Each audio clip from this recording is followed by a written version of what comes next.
Nos encontramos con don Miguel Ángel Jimeno Jubero, director de la Oficina Antifraude de Cataluña. Nos gustaría preguntarle en qué año se fundó la oficina.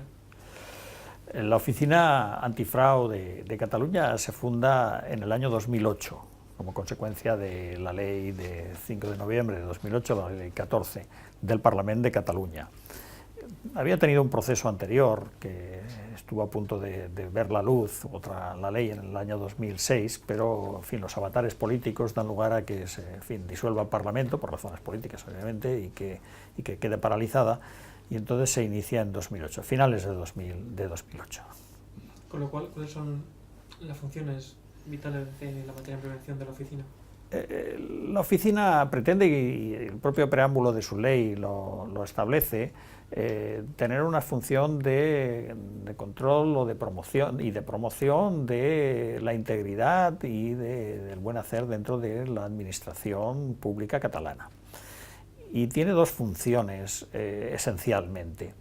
La primera función es la prevención, y dentro del marco de prevención hay desde los auxilios que se hagan en formación en integridad, aquellos otros que tienen que ver con alegaciones cuando hay alguna norma para ayudar efectivamente en aquellos aspectos que no están bien elaborados, pues hacer alegaciones, ayudar en definitiva a una función auxiliar, una función incluso hasta cierto punto de asesoramiento para el que lo pide, y nosotros respondemos a consultas que no son vinculantes cuando se nos hace, pero que en todo caso respondemos. La función de prevención exige que hagamos formación dirigida a los funcionarios públicos, pero para hacer la formación necesitamos tener articulado y desarrollado exactamente los aspectos en los que queremos formar. Por tanto, cuando formamos en riesgos que puede haber en la contratación para que la integridad sea en esa materia, pues obviamente en primer lugar hemos tenido que analizar, estudiar cuáles son los puntos, hacer todo un programa y después aplicar el programa. Es decir, no se va a formar porque unos tengan conocimientos casi infusos, sino porque se ha hecho un trabajo previo y dentro de un programa perfectamente establecido. Y cuéntenos, hasta ahora, ¿cuál ha sido el gran éxito de la Oficina Antifraude de Cataluña? En el ámbito de prevención, creo que uno de los mejores éxitos que hemos tenido, yo diría que en dos líneas diferentes. Una de ellas es en el ámbito de conflicto de intereses. Hemos hecho creo, en fin, me atrevo a decirlo, magnífico trabajo sobre lo que es la gestión de intereses, de conflicto de intereses en la Administración Pública de Cataluña. Es una publicación que está en nuestra página web libre, o sea, por tanto, a disposición de cualquiera que quiera examinarla, que ha servido de base para que en todos los entes locales, es decir, todos los ayuntamientos y todas las administraciones la tengan a su disposición, e incluso la apliquemos ya concretamente, o sea, hagamos formación concretamente, alguna de ellas que nos lo ha pedido, pero ya dirigida específicamente ya al ámbito donde se moviera esta institución. Ese es por un lado. Después, en formación en integridad, algunas de las... En fin, nosotros durante estos años, desde el año 2008, en realidad de 2009, porque la ley es de diciembre y hay un periodo de empezar a funcionar, ¿no? Instrumental. Nosotros hemos formado del orden de 6.500 funcionarios, entre los cuales hay muchos de ellos, por un porcentaje elevadísimo, yo diría que en fin, no superior al 50%, pero elevado, notable, que son formadores, es decir, hemos hecho formación de formadores, con lo cual el desarrollo ha sido mucho mayor. No obstante, y quiero ser muy sincero con ustedes, eso tiene un límite. La oficina tiene una estructura y la estructura no puede formar a todo el ámbito del empleado público de la administración en Cataluña. Por tanto, estamos variando ciertas estrategias, sin olvidar la formación, elaborando tipos de guías que de manera directa puedan servir para la formación, e incluso, en fin, creando algún programa de formación online, que sería un poquito, pero fundamentalmente para poder extenderlo lo más posible, que llegue a todo el mundo. Esos serían dos de los aspectos que creo que en el ámbito de formación han sido más importantes. Claro, después tenemos, pues estamos en estos momentos haciendo todo un programa de detección, nosotros lo llamamos mapa de riesgos de la contratación pública en Cataluña. Hicimos ya uno en plan piloto de la contratación de obra pública, que es donde, no es casualidad, es donde se producen la mayor parte de, en fin, o al menos los más aparentes irregularidades, y no califico más que de irregularidades en este momento, en lo que es la integridad, en la fase de contratación de la administración. Después hay otras fases de subvenciones que también nos ha dado lugar, y probablemente en un breve tiempo pues salga algún informe que va dirigido al Parlamento destapando aquellas irregularidades que tuvieron las administraciones, en este caso ya no locales, sino de la administración de la Generalitat, con relación a subvenciones, y destapando irregularidades no solo más que en la concesión, en el control de todas ellas. Por tanto, haciendo un informe exigiendo, o por lo menos recomendando al Parlament de Cataluña que inste modificaciones legales al efecto de que los controles sean mucho más exhaustivos. Nos gustaría hablar sobre la autonomía, es decir, ¿cómo se ha garantizado esta de la agencia respecto a la del poder político? Bueno, la propia ley establece que es una agencia independiente y que tiene autonomía presupuestaria, es decir, se tiene asignado una cantidad presupuestaria que obviamente viene de los presupuestos del Estado, pero que el propio presupuesto lo elabora la propia oficina. Y tradicionalmente la administración, es decir, el Departamento de Economía, no limita el presupuesto hecho por la oficina, sino si alguien lo ha de limitar, ha de ser el propio Parlamento en su votación. Por tanto, ahí no hay una absoluta independencia. Además, es una oficina que está adscrita al Parlamento. No está adscrita a ningún miembro o a ningún departamento del Poder Ejecutivo, sino directamente al Parlamento. Por tanto, el control político de los propios grupos parlamentarios ya facilita que sea la independencia, porque por definición legal está ahí. Por tanto, no tenemos absolutamente ningún tipo, ni recibimos instrucciones de nadie. Es más, diría, nosotros podemos fiscalizar, se da una paradoja, podemos fiscalizar al propio Parlamento en cuanto son en su ámbito administrativo, no en su ámbito político. O podemos incluso fiscalizar el funcionamiento de instituciones que también nos fiscalizan a nosotros, y eso es muy positivo. Por ejemplo, lo que sería el Tribunal de Cuentas catalán, la Sindicatura de Cuentas, en su ámbito administrativo también, como función, y a la vez ellos lo hacen con nosotros. Por tanto, en esa interacción creo que ganamos todos. Pero sí, efectivamente es así. En otros aspectos, la independencia, en la elección del presidente, exige una mayoría muy cualificada, del director de la oficina exige una mayoría muy cualificada, de 3/5 de los miembros del Parlamento, y probablemente todo es mejorable. En la propuesta de modificación de la ley que estaba tramitándose en el Parlamento, nosotros habíamos hecho alguna propuesta en materia sobre todo de la audiencia que se hace, de lo que conocemos, en fin, con el hearing siempre, pues hacerlo con bastante más insistencia, con conocimientos previos de las capacidades, es decir, un examen mucho más exhaustivo. Entonces, al existir órganos que llevan a cabo funciones de investigación, ¿cree usted que tiene sentido que la agencia antifraude investigue cuando ya existen los fiscales, administraciones, policías? Sí, tiene mucho sentido. Tiene mucho sentido. Bueno, la Convención de Naciones Unidas del 2003 habló y se continúa hablando, obviamente, de la creación de este tipo de agencias que, por otra parte, se han generalizado en todo el mundo, donde también hay fiscales y donde también hay los fiscalizadores.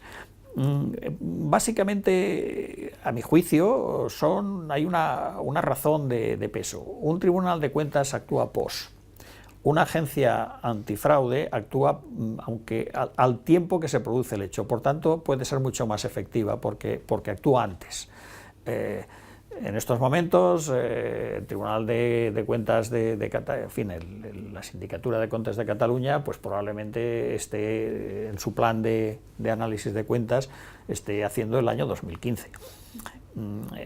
Nosotros no digo que no vayamos retrasados, porque lo de la celeridad siempre plantea problemas, pero en todo caso actuamos sobre hechos que se están produciendo en aquel momento, que se acaban de producir. Por tanto, hay más inmediatez entre el hecho y la reacción de la administración. Aunque no se acabe el procedimiento, se ha iniciado ya, y como se ha iniciado ya, ya se ha llamado la atención sobre aquellas y ya se toman las medidas en aquel momento. Con lo cual, ¿qué tipo de relaciones deben existir o existen entre la oficina o los órganos encargados de enjuiciar los hechos? La oficina no tiene facultades ni de investigación ni de enjuiciamiento de hechos que sean constitutivos de delito, que eso es a lo que se está usted refiriendo. Por tanto, cuando detecta que uno de los hechos que investiga es constitutivo de delito, lo pone en conocimiento del Ministerio Fiscal o del juez de instrucción. Si hay una buena coordinación, y efectivamente en muchos casos la hay, en otros quizá no tanto, a partir de aquel punto la existencia de una colaboración entre el Ministerio Fiscal y la oficina, o entre el juez y la oficina, da lugar a que nosotros nos convirtamos en colaboradores en la investigación, de modo que el juez de instrucción o el fiscal, si es una fase previa, nos está diciendo a nosotros: oiga, en esta línea usted investigue esto. Les pondré algún ejemplo.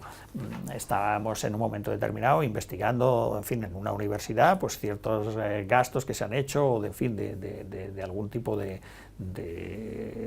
subvención o de lo que sea, y detectamos que efectivamente hay una apropiación por parte de algún funcionario que se está haciendo una apropiación. Eso, en el momento que detectamos que esto puede ser constitutivo de delito, lo pasamos al Ministerio Fiscal, pero el Ministerio Fiscal nos dice: continúen ustedes y vaya dándome cuenta qué documentos necesita. Lo que pasa es que ya está judicializado a partir de aquel momento. Por tanto, es frecuente que algún miembro de la oficina comparezca, lo llame el juez, y el juez le diga: dígame usted qué documento necesita usted para averiguar qué es lo que ha pasado aquí. Y entonces nosotros hacemos estas funciones auxiliares, y después, obviamente, cuando llega el juicio, el miembro de la oficina que lo ha hecho va a declarar en calidad de testigo o de perito, en función de lo que haya estado realizando. Y también podría decirnos cómo son las relaciones entre la agencia y el resto de las administraciones públicas, porque en el preámbulo de la Ley 14/2008 del 5 de noviembre, por la que se crea la Agencia Antifraude de Cataluña, se menciona, pero nos gustaría que usted lo explicase un poco más. Bueno, las relaciones con el resto de la administración es una relación. La oficina, al igual que las otras, que como yo les comentaba anteriormente, también tiene no es una administración de derecho público, no pertenece a la administración en estricto sentido, por tanto no está sujeta a las reglas de la administración, está sujeta a sus propias reglas y a las reglas que le ha determinado la ley, su ley, pero hay momentos en los que sí está sujeto, y les pongo el ejemplo. Cuando nosotros contratamos, por ejemplo, el servicio informático, o compramos ordenadores, estos contratos los hacemos conforme, o debemos hacerlos además, conforme a las leyes de la administración, por tanto, con todas las exigencias que hay. Por tanto, ahí tenemos esa doble función. Ahora, nuestras relaciones con las administraciones, dentro de lo que es nuestra funcionalidad, es decir, de prevención o de investigación, las de prevención acostumbramos a ofrecer algunas de las cosas que nosotros hemos elaborado, algunos de los proyectos o de las investigaciones que nosotros hemos desarrollado, y hemos desarrollado la formación, que son bien aceptadas con carácter general, o bien nos las demandan ellos. Es muy frecuente que nos pidan que se les forme en algún determinado aspecto. Diré, últimamente, alguna de las cosas interesantes ha sido que algunos partidos políticos nos han pedido que se les formara en integridad, y se les formara en integridad, y que tenía sentido. Si ellos estaban en un gobierno municipal, era conveniente que se les formara, pero si estaban en la oposición, también era conveniente que estuvieran formados para saber qué hacían mal los demás. Y por tanto, hemos hecho esta formación, por ejemplo, en contratación, que ya teníamos hecha lo anterior, o en otros aspectos también, ¿no? Es decir, que a veces esa demanda, eso en el aspecto de prevención.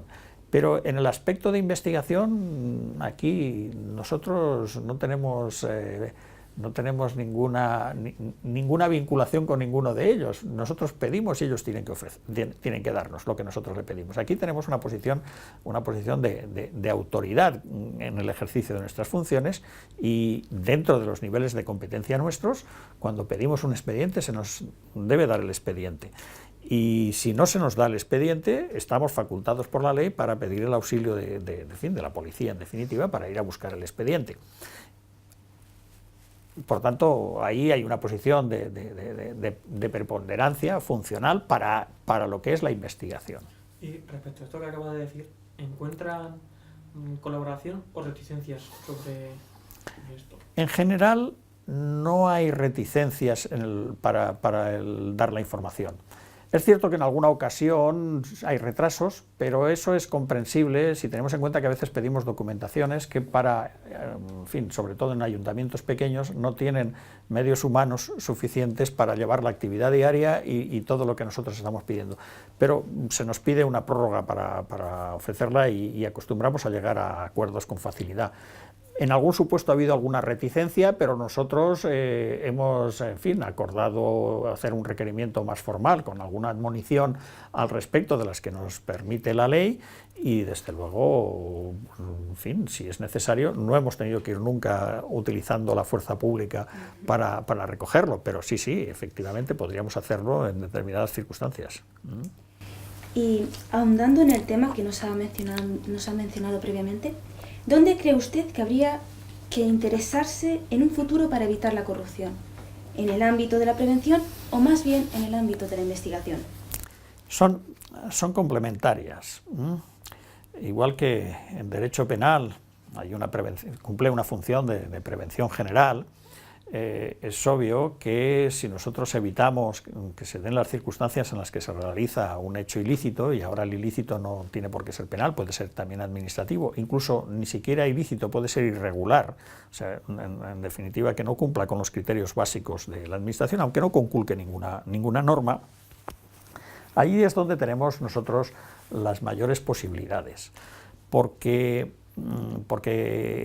la oficina funciona básicamente con la detección de riesgos, es decir, algo que es esencialmente de prevención. Detectados riesgos, lo que hace es poner herramientas a disposición o hacer a los funcionarios conscientes de cuáles son las situaciones de riesgo que en su actividad se encuentran. Si nosotros los hacemos conscientes o si nosotros establecemos mecanismos para que una vez detectado el riesgo no se caiga en ello, pues entonces hemos ganado mucho porque no se produce el daño. El daño siempre se produce al final y cuando ya no tenemos remedio de evitarlo, lo que podemos hacer es minimizarlo y algo conveniente que nosotros también propugnamos, que es a las sanciones darles publicidad. Porque si no, parece que no pasa nada, ¿no? A veces sí pasa y eso lo hacemos, darles publicidad. Pero en realidad nosotros donde tenemos nuestra mejor baza, nuestras posibilidades, donde las agencias se deben mover más, es en el ámbito de la prevención. Y con ello quiero añadir una cosa, a pesar de que sea en el ámbito de la prevención, eso no va a dejar ni la investigación de los hechos que ya se han producido, ni la investigación de aquellas situaciones de riesgo en las que ya se han determinado y que el funcionario, a pesar de que se las ha determinado, incumple. Es posible que ahí también haya de haber una sanción. El equivalente sería, pues eso, como ustedes estudiantes de Derecho y de Derecho Penal, pues en fin, delitos de riesgo. Pues aquí sería, no objetaría yo la existencia de infracciones de riesgo, por ejemplo, conflictos de intereses. Aquel que hace una declaración de sus intereses particulares y no declara que alguna de las personas próximas o que tiene unas vinculaciones con ciertas actividades económicas, aquel señor comete ya la infracción en aquel momento, a pesar de que no haya habido ningún acto todavía de corrupción por haber atribuido, en fin, el contrato a él o a la persona o a ese haya cometido. El riesgo es previo a la corrupción. El riesgo no es corrupción, pero nosotros podemos hacer sancionar situaciones de riesgo, sobre todo las graves, de aquel funcionario que se pone en estas situaciones de riesgo. Dada a la importancia que le otorgan a la investigación en su regulación, ¿no creo que pudiera realizar algún acto que invalidara después en el ámbito penal alguna prueba, al no tener la misma... Sí, entiendo bien su pregunta. No, a ver, nuestro procedimiento no es un procedimiento de investigación en el sentido penal. De hecho, incluso tenemos un debate sobre si nuestro procedimiento debe o no debe estar sujeto a las leyes de procedimiento administrativo común, porque en el fondo nosotros no somos una administración, no es la administración. Pero usted plantea una cuestión sumamente interesante y relevante, pero nosotros no creamos, no somos fuente probatoria, como no lo es tampoco el fiscal cuando investiga dentro de su procedimiento. El que sí que puede ser fuente probatoria es el juez, pero en nuestra actividad no somos fuente probatoria. Y por otra parte, nosotros no tenemos ninguna capacidad de injerencia o muy poca capacidad de injerencia, por tanto, hay situaciones que es imposible que nosotros las demos. De hecho, en ocasiones, y por eso es importante la colaboración con el mundo judicial, el problema lo tenemos en que llegamos enseguida al límite de nuestra posibilidad de injerencia, por tanto, ya ahí, a partir de ahí, determinados aspectos solamente puede ser el juez cuando pide, pues que se dé alguna información bancaria, por ejemplo, o algún tipo de injerencia de esa naturaleza, o un registro en una entidad privada o algo parecido. Ahí nosotros no podemos actuar, no somos fuente, difícilmente somos fuente probatoria. Donde sí lo somos es cuando realizamos análisis valorativos propios de un perito, que eso también lo hacemos. Estamos, formados, muchos de nuestros funcionarios son expertos ahí, son ingenieros o son economistas y pueden hacerlo ellos. Pero no por la actividad que tienen en la oficina. Para que esa sea fuente probatoria, ese informe se lo han de presentar al juez y ha de someterse a todos los rigores, criterios y garantías del proceso penal. ¿Quedado claro? Ahora nos gustaría preguntarle por las administraciones públicas. ¿Piensa usted que debería ser obligatorio que las administraciones públicas contasen con un programa de prevención de la corrupción? Por supuesto, por supuesto. Eso es fundamental, que existan programas. Hay una idea errónea de que pensemos, muy extendida, por otra parte, sin ningún aspecto peyorativo, lo digo, sin ninguna mención, que creemos que nosotros, que somos honestos, nosotros mismos creemos, somos capaces de resistir todas esas situaciones. Eso no es cierto. Y además nunca estamos hablando de honestidad personal, estamos hablando de honestidad o de integridad, de completud institucional. Y eso no tiene o tiene poco que ver con la de carácter personal. Y por tanto, debemos actuar y pensar, como dice el libro, como una institución, el libro de Hockele. Y por eso nosotros debemos pensar que la institución debe ser, por supuesto, imparcial y objetiva en su actuación, pensando exclusivamente en el interés general, pero además, para que esa institución esté legitimada, el ciudadano debe conocer que lo está haciendo de esa manera. Por tanto, debe ser transparente, debe hacerlo, y debemos poner los elementos. Tenemos una cierta tendencia, los humanos, a pensar que a nosotros eso no nos pasará, pero no es cierto, eso pasa. Y en todo caso yo le debo garantizar al ciudadano que si un día pasa, la institución reaccionará de manera inmediata, o sea, saltará una de las alarmas que le impedirá que lo haga de esa manera. Por tanto, sí, efectivamente, necesitamos que haya planes que detecten los puntos débiles, sean de la norma, sean del comportamiento, exigir que en fin, de las diversas maneras que pueden hacerse, que haya herramientas en la gestión previa para que esas situaciones sean que no se produzcan más que en circunstancias, en fin, que sean lo más excepcionales posible, y en ese caso también que haya reacción, obviamente, reacción sancionadora del tipo que sea. Como su oficina ya lleva una trayectoria larga, por así llamarlo, respecto a las demás, ¿cuántos organismos públicos cuentan con planes de prevención de la corrupción?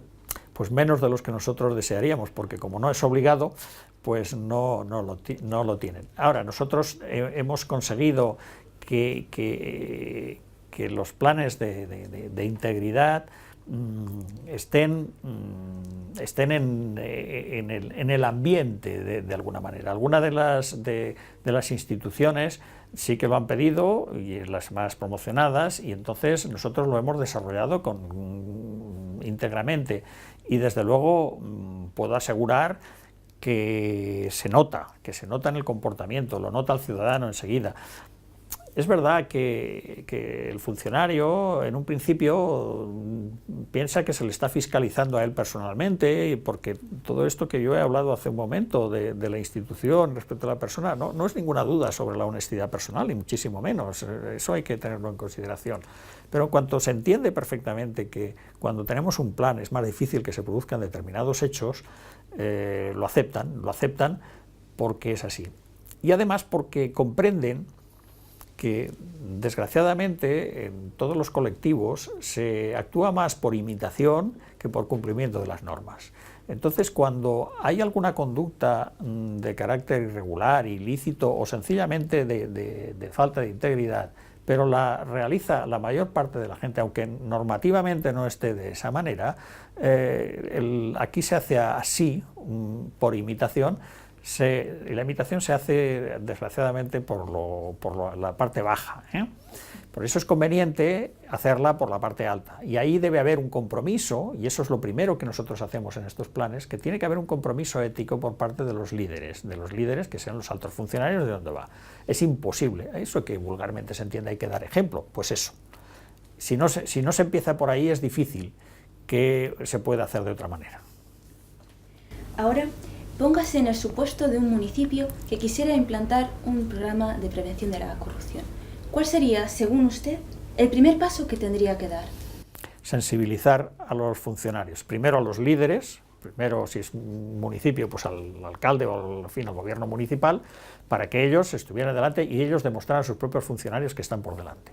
Primero a ellos, de una manera determinada, después a otros sectores y después a otros. Y después, cuando está todo el mundo sensibilizado que hay que actuar, nosotros les podemos elaborar junto con ellos cuáles son los puntos débiles, eso está hacerse conjuntamente, cuáles son los puntos débiles de esa administración, dónde se pueden producir los errores, dejémoslo con errores entre todas las comillas que quieran, y cuáles son las herramientas, los mecanismos que tendremos para evitar que esto se produzca.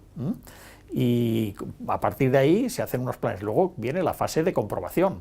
Es decir, hecho el plan, se hace durante un periodo, pero luego hay que hacer un seguimiento y comprobarlo, establecer guías, establecer un código ético, que es una de las cuestiones. Pero el código ético es una herramienta, no es del todo. Hace falta un código ético sin una sensibilización por parte de aquellos que lo tienen que cumplir, pues la verdad es que cumple muy pocas funciones, se queda como un documento archivado, ¿no? No, es un documento al que nosotros acudimos cuando tenemos alguna dificultad para interpretar si nuestra conducta es íntegra, honesta, en sentido en fin, del funcionario, de acorde con los valores de la institución o no. Y respecto a los funcionarios, ¿existe una sensibilización en la prevención de la corrupción? Y si además esa sensibilización la notan en la oficina con denunciarla, que la denuncian, no son reticentes respecto a la denuncia. Las denuncias hechas por funcionarios, que deberían, a mi juicio y a juicio de la oficina, deberían ser el grueso, no se producen en esa proporción. La razón es, seguramente la razón no es una, sino serán seguramente varias las razones. Y una de ellas, que nosotros estamos en este momento enfocando, es el riesgo a represalias. Entonces nosotros estamos aquí, ya igual que está hecho en muchos otros países, estableciendo dos líneas de trabajo. Una de ellas dejando bien claro que la lealtad de un funcionario no es con su colega ni con su superior, la lealtad es con la cosa pública, con el interés general, con los ciudadanos, que son los que en el fondo es un apoderado de los que le han dado ellos. Por tanto, eso que tome conciencia. Pero eso es muy fácil decirlo y más difícil hacerlo, porque al que tienes al lado es a este. Por tanto, la segunda cuestión es establecer unas normas de protección para que el funcionario o ciudadano, en definitiva, aquí no habría que limitarlo solamente o incluso en la empresa privada también habría que regularlo, que se atreve a hacer la denuncia, que no padezca unas represalias en el sentido amplio. Por tanto, que esté bajo un paraguas de protección, donde nos hemos ofrecido incluso nosotros en la oficina para establecer, como tiene ya la oficina valenciana, que incluso aquel que intenta tomar algún tipo de represalia sobre un funcionario que ha hecho alguna denuncia de ese tipo puede ser sancionado de manera, en fin, con sanciones que económicamente pecuniarias muy altas. Retomando la pregunta anterior, pero llevándola a la práctica, ¿cómo le ha funcionado en la práctica a la Oficina Antifraude de Cataluña su canal de denuncias? Bueno, primero hay que facilitar el acceso. Y por tanto, en estos momentos lo que era absurdo era que no tuviéramos unos accesos por vías digitales.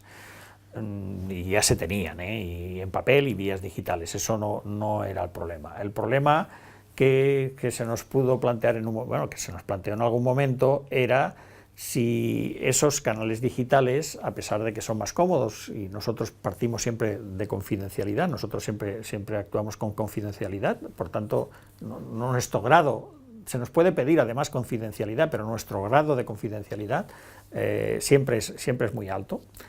Y entonces lo que nosotros hemos hecho en un momento determinado es abrir canales informáticos, pero canales incluso informáticos, y eso ya está mucho más reciente, que permiten denuncias anónimas. La denuncia anónima no es la panacea de anticorrupción, ni muchísimo menos, pero es un canal más para ofrecer al ciudadano que se encuentra, o al funcionario que se encuentra en esta situación. No necesitamos proteger al que es anónimo, porque se da. ¿Qué inconvenientes tiene? Pues tiene un inconveniente importante, que la interacción con ellos es más difícil.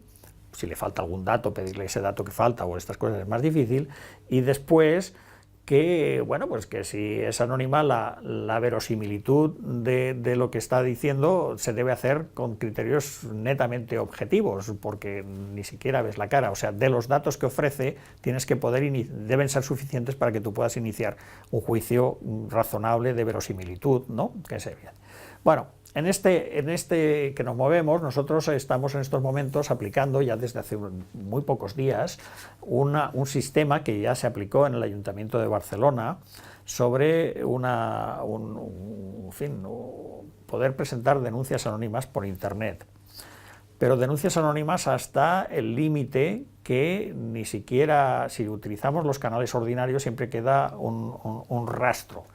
Pues se ha establecido a través de unos sistemas más novedosos, que yo no estoy en condiciones técnicas de garantizarlo, de que no se dé este rastro. El sistema Tor, y en ese momento permite vencer las dos inconvenientes que yo les hablaba hasta hace un momento. Primero es, verdaderamente no sabemos desde qué ordenador se ha enviado, por tanto no podemos hacer un retroceso, ni nosotros mismos, que ya, aunque lo supiéramos no lo diríamos, pero es que en ese caso ni siquiera podemos. Pero además nos permite que nosotros ahí en ese sitio de la red nosotros le podamos contestar, pero no sabemos si él lo va a mirar o no lo va a mirar. Tiene que ser él, porque le damos una clave para que él pueda acceder, y solo la puede acceder él. Y respecto a las denuncias, más o menos nos parece decir un número de cantidad de denuncias que le llegan a la oficina, ya sea al mes, al año. Al año están alrededor de 150. De 150 al año, 150. Ahora, aquí hay de todo. Hay algunas que son tremendas, no sé, pues, que dan lugar además a investigaciones que se alargan muchísimo, que son muy enjundiosas, porque, por ejemplo, pues no sé, pues si hay momentos en que hemos hecho pues subvenciones a medios de comunicación con carácter general. Oiga, esta es una investigación de alto coste de personal, de recursos y tal, y en cambio otras pues son más simples. Por lo general, actuar con rigor en este ámbito en que nos movemos siempre es lento y dificultoso, y nosotros tratamos de actuar con sumo rigor desde un punto de vista también normativo, obviamente, como no podía ser de otra manera. ¿Y ha recibido en el canal denuncias falsas o denuncias que intenten...? A ver, las denuncias, los móviles que puedan tener la gente al denunciar no es algo que nos interese demasiado. Lo que nos interesa es si desde perspectivas objetivas nosotros podemos decir que aquello tiene verosimilitud. y si tiene verosimilitud, lo investigamos. O sea, en realidad hacemos dos investigaciones, una primera sobre la verosimilitud. Ustedes, estudiantes de Derecho Penal, acudirán que las denuncias también se archivan por falta de verosimilitud, ¿no? O sea, no se archivan, lo he dicho mal, no se admiten a trámite, que sería lo más correcto en este sentido. Y en cambio después, si tú crees que aquello es verosímil, por los datos que tienes verosímil, lo que haces después es llevar la investigación, y ya veremos dónde concluye. Pero el móvil no nos interesa demasiado. Si es falsa, bueno, pues si es falsa, difícilmente puede superar los límites de verosimilitud. Siempre puede haber una situación en la cual, no me refiero a las denuncias anónimas, me refiero ya a las denuncias personales, donde haya un componente de falsedad. Bueno, antes de que nosotros hagamos una propuesta concreta donde se hace algún tipo de imputación, aunque sea reputacional, a alguna persona concreta, a algún funcionario, algún alcalde, algún concejal, en fin, a quien sea, nosotros también le vamos a oír a él. Y desde luego, aunque nuestro procedimiento no sea un procedimiento contradictorio, porque no lo es, pero sí debe garantizar que aquellas garantías básicas que están en nuestro sistema constitucional las cumplimos también. Por tanto, garantías de audiencia, de conocimiento, de información, de posibilidades de defensa, las tenemos que mantener, aunque no sea un procedimiento contradictorio. Y por último, en el tema de las denuncias, ¿qué fue lo que motivó de hacer el cambio de la confidencialidad al anonimato? ¿Hubo alguna Porque no había... Nosotros admitimos también la denuncia anónima porque, bueno, siempre es una cuestión discutible, ¿verdad? Pero la admitimos, o yo decidí que se admitiese, porque si una denuncia anónima, en sí, el hecho en sí mismo tiene elementos de verosimilitud, y vuelvo a repetir otra vez con lo mismo, porque hay algún dato que al menos da lugar a una cierta apariencia de que efectivamente aquello es factible, y lo que pasa es que tenemos todo el rigor para después contrastar que tenemos diversas fuentes y que todo eso se contrasta. Por tanto, es un canal más que había. No había ninguna razón para rechazarlo si el hecho después resultaba que era un hecho que podía ser cierto, porque nosotros le hacemos un juicio de valoración. Por tanto, no había ninguna razón para rechazarlo. La ley de enjuiciamiento criminal, con todo lo que se refiere a delitos, no lo rechaza. No lo rechaza, se admite. Las circulares de la Fiscalía General del Estado lo admiten y la justifican. Por tanto, no hay ninguna razón para que una oficina antifraude decida que no la admite. Otra cosa es que sea mucho más exigente a la hora de comprobar los datos. ¿Por qué? Pues porque es anónima, y entonces no hay manera de reprochar a nadie. Es decir, no hay nadie que aquellos hechos los garantice con su personalidad y tal, y eso siempre pues crea un indicio de mayor duda. Bueno, nosotros tenemos que suplir esta duda, y la suplimos. Si no pasa el nivel, pues no se investiga. Y también querríamos saber, teniendo ya la agencia tantos años de experiencia con respecto a otras, ¿qué mejoraría usted en la Agencia Catalana Antifraude? Bueno, de hecho ya es una propuesta que ya la hicimos nosotros al Parlamento de Cataluña, para que en una reforma de la ley esto se hiciera, ¿no? Está allí.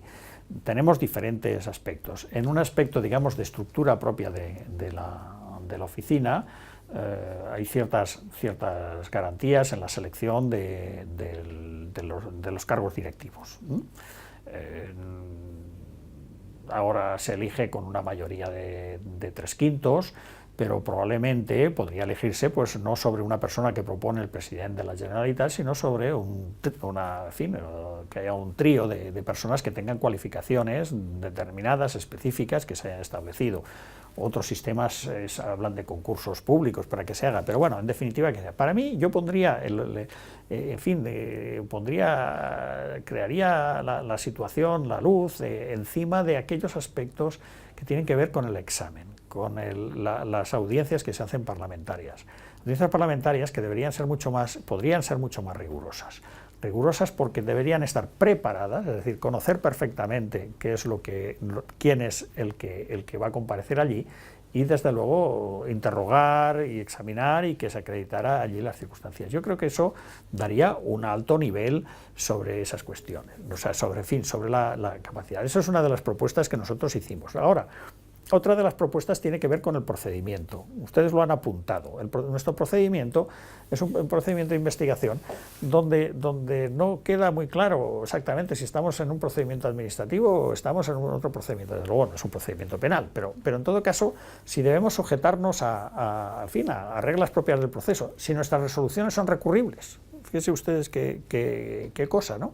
Hasta ahora tenemos una resolución judicial que dice que no, porque nosotros no es un acto jurídico en el estricto sentido administrativo, porque no modifica, no crea, no hace nada. Pero bueno, eso es cierto, de alguna manera, pero también lo es que si nosotros decimos que un ayuntamiento determinado pues ha actuado con falta de integridad, pues eso tiene un coste reputacional importante, y eso no porque sea coste reputacional no tiene relevancia. Por tanto, deberíamos establecer algún sistema que permitiera una cierta contradicción también en las cosas.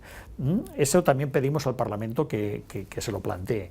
Después, en nuestra ley había una cierta dificultad en determinar hasta dónde llegaba la confidencialidad y hasta dónde llegaba la transparencia, porque nuestra ley es sumamente prima la confidencialidad, pero la ley posterior, la de transparencia, parece que alguno de los aspectos que nosotros tenemos, pues en cambio sí que le da posibilidades al ciudadano de acceder, y no la deroga en ningún caso, o sea, por lo menos específicamente. Y entonces se podía dar la paradoja, de hecho se da la paradoja, que invocando nuestra ley no daríamos conocimiento de ciertas cosas, y en cambio invocando la ley de transparencia pudiéramos dar esas cosas, con lo cual eso es una contradicción que la hemos resuelto con una aplicación integrada de ambas leyes, pero que en todo caso merece que se desarrolle bien. Después hay una serie de aspectos estructurales. Es muy importante para la imparcialidad y para la objetividad que intentamos la oficina, que la misma oficina lo sea. Nosotros no tenemos un cuerpo de funcionarios específico de la oficina. Nos nutrimos de funcionarios de otras administraciones o incluso de personas en contrataciones de carácter laboral. Y no está muy claro hasta qué funciones pueden realizar unos y qué funciones pueden realizar otros. Por tanto, son aspectos que y sobre todo, nosotros pedíamos varias cosas.